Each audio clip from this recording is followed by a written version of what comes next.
he pledged it and he didn't put it. Then he said that he's going to increase the number of personnel at the gender desk and police stations, and that he's going to increase the anti-FGM, that is the anti-female genital mutilation board, the funding, and he's going to fully implement the anti-FGM law. First of all, that parastatal, that entity of government, the anti-FGM board, was heavily funded by the international community, UNFPA, if I'm not wrong. So when he was pledging that he's going to top up, all he had to do, because 70% of the funding was already coming from outside, it was not coming from the exchequer, all he had to do was a bare minimum from the exchequer. Do you know that the Women Enterprise Fund has never been funded since William Ruto got into office? Why? Because he doesn't give a damn about women. That's a fund that used to thrive during the Kenyatta era. I mean, it's an insult. This guy is literally telling the women of Kenya, you can just go die. I don't care. I think that's a bit extreme, isn't it? No, but what was the Women Enterprise Fund doing? You know, when people talk about it, people think it's extreme. The Women Enterprise Fund was literally a pillar that would hold on families. Funding businesses for women who would then be able to make. When I say he's saying women can just go die, I mean it in every literal sense. Because most of these women who voted for him actually went out of their ways, of their economic pillars in their families. You understand? In the mountain, for instance, it's the women who went out of their way to vote for William Ruto. And it is the women who drive the economies of those communities. The thing here... So when you starve them of, let's say, for instance, under the Women Enterprise Fund, what are you doing? You're killing them. When you starve them of representation in every single forum, what are you doing? You're literally encouraging criminal activities of all forms, gender-based violence, including FGM. You are encouraging it. When you make sure that you don't place gender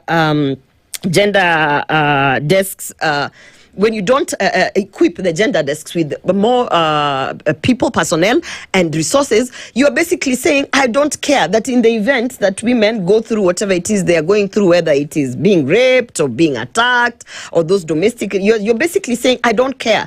I don't even care that you don't have anywhere to go and seek justice. So when I say that you are killing women, I literally mean it, that you are. You probably don't think about it that way, but you are. Remember, when we talked about the rates of FGM, they have spiked since William Ruto took office. Why? Even he can't ask himself, why are women dying more during my regime? Because in every single attempt to deal with this situation of gender-based violence and every including some of the things that I raised, including in Parliament, of sexual harassment, nobody cares. They laugh about it. They make jokes about it. So what you're doing, you're encouraging the perpetrators. Remember, that same charter also said that it's going to... So aside from the welfare fund, and they said establish a social welfare fund. We didn't even need that because we had so many social welfare funds that we just needed to deny.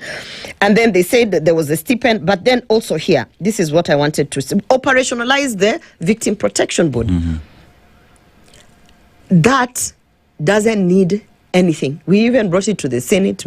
You know, there are things which William Ruto can say, guys, my hands are tied. But there are things he can't say. Because you have the ultimate power. Gender desks, he can't. Whose hands are tied? Why are his hands tied? Who has tied his hands? He's the person that will say, let us budget in this nature, let us equip this organization, let us, make sure our women are taken care of. Basic things, street lights, basic things that we talked about, including ensuring that the SGBV courts are equipped.